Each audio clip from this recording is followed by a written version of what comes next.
I just want to talk a bit about the strategy review, because of course my views on what should happen to public service broadcasting were published in January, an 80-page document. So I don't want to go over those again, and they do include, yes, some contestability, they do include a public service content regulator rather than just the BBC Trust. You can read all that. And I think the whole PSB system needs to be reinvented, as our Royal Commission and Peacock Committee, rather than this ridiculous ping-pong between Ofcom doing PSB reviews and the BBC doing a licensing strategy review. So, you know, that needs to happen. And there's a whole list of recommendations in here, and I'll come on to one or two of the thorny issues. But above all, the strategy review document, there's a reason why there's a word for reviewing it, because it's a process, it's not actually a substantive document. It should be the BBC strategy is, but this is a description of a process of a review where there are some changes. So strategy is about joining up practical actions with purposes through vision. This has a general purpose, which is about public space, broken down into 7 areas, and there's lots of practical business plan kind of initiatives. We won't spend more than X% on sport, we'll take 25 million. It has no vision. Right? There are some allusions to a vision, but it doesn't really have a vision. When we started the strategy process of the BBC in the early 90s, it started with the programme strategy. And it ended up with what that then means. What are you about? What are you going to deliver to people? And even I, in my document policy exchange, then followed it up with some programmes I thought the BBC should be making, ones it shouldn't be making, LR, kind of PDJs. Because that's what the public engage with, rather than lots of conceptual terms and budgets up and budgets down and essentials of income. So I think, and that relates to a comment I think has been made before, also by Frank Field, who I generally do agree with, which is the culture of public service. And I think this document doesn't show anything of the culture of public service. And I think one of the problems of the last 20 or 30 years, after the Thatcherite Revolution, which I was part of, is that we've drummed out public service priorities and ambitions from the public service. And it needs to be put back in, and it needs to be put back in all sorts of ways in all sorts of institutions. I'm afraid the much maligned concept of big society election was about that. Badly explained, that's what it's about. And the BBC is an ideal kind of third sector institution, which is not government, it's not market, to reinvigorate the public realm. And in fact, you have the beginnings of that in the public space. It doesn't follow up.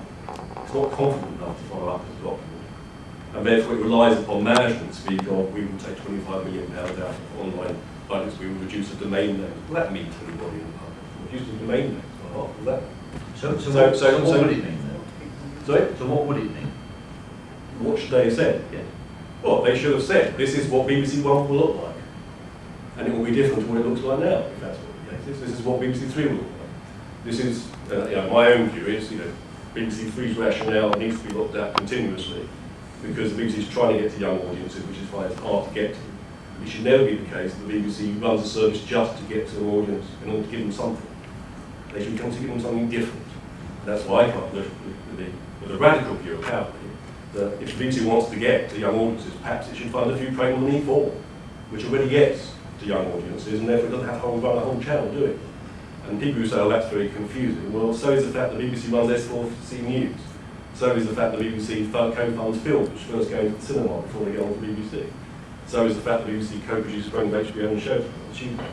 This is not, I don't think, ideological. But it comes back to a fundamental problem the BBC has to deal with, which it's not thought the BBC management didn't deal with. Because in some ways, my criticism is that the whole structure of PSB is wrong, and so this issue doesn't get dealt with by any one institution or any one time, which is this kind of reach, value, quality conundrum.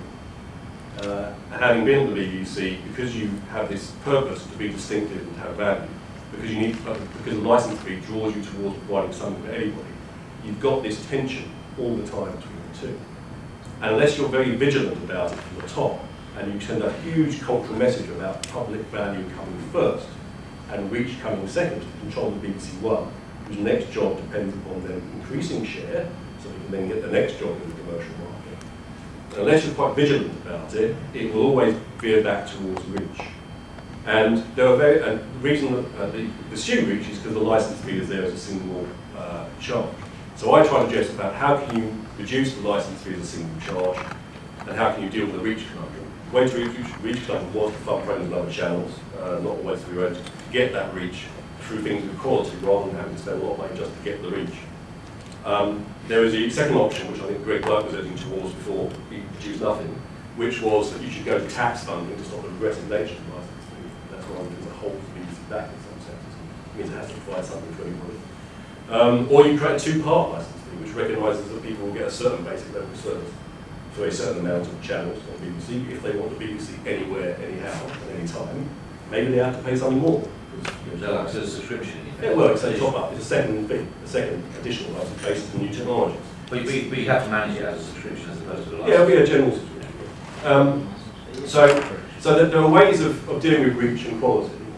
This conundrum, big ways of dealing with it, but the BBC man can't propose those things. These are big government issues, which the trust of the government and Ofcom need to talk about, but it isn't being talked about. So it's not the BBC management's fault they didn't address some of these issues.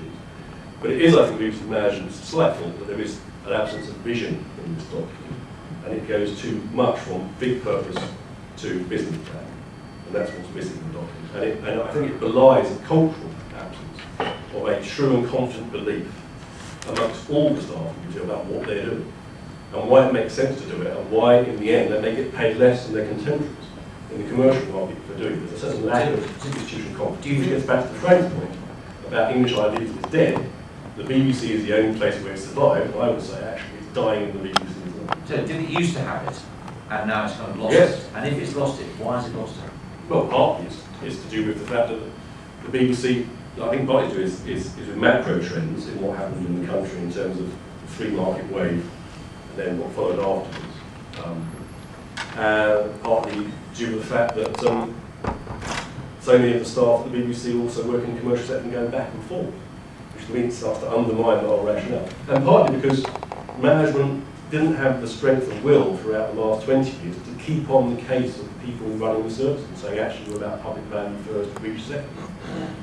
Very tempting when you're going for a licence review to make the reach go up and say actually we're not doing that badly after all, and we're getting to everybody at some point. We've got 90% reach, and we've got 55% radio market share, and we've got 30%, 33% TV market share. It's value for money argument takes over because there wasn't the public confidence in the public value argument, and that's part of the political issue. But I think you're seeing in the political realm a slight reversion towards public value. Just isn't the same thing as the state. I mean, you present public value and reach as if they're opposites. Surely reach is the way the public value is delivered. They're complements, not opposites. So you've got a two-part equation. You need to reach a certain amount of people with public value, otherwise it has no impact. Yes. Yes. What I'm saying in that equation, there's always a bias towards emphasising reach over value because of the value for money issues in the licence fee, and because of the staff that run channels. A lot of them, especially in TV rather than radio, end up working in the commercial sector backwards and forwards, and so they're going to be judged. They can't say, oh, I lost 5% share for BBC One, but why do I increase public value? But when they get a job in ITV, it's I increase BBC One share, and then ITV nicks them. And actually, I think that's fundamental about who you recruit into the BBC. Because I would like to see a controller of the BBC channel who was not an ex-controller of ITV or another channel, but actually came from a public institution. How about a control of BBC One? And a control of BBC Two? Yeah. And control of BBC 3. And, sorry, not true, and control of BBC 4. Yeah, who didn't then become. But none of them have control channels anywhere else. No, but they would.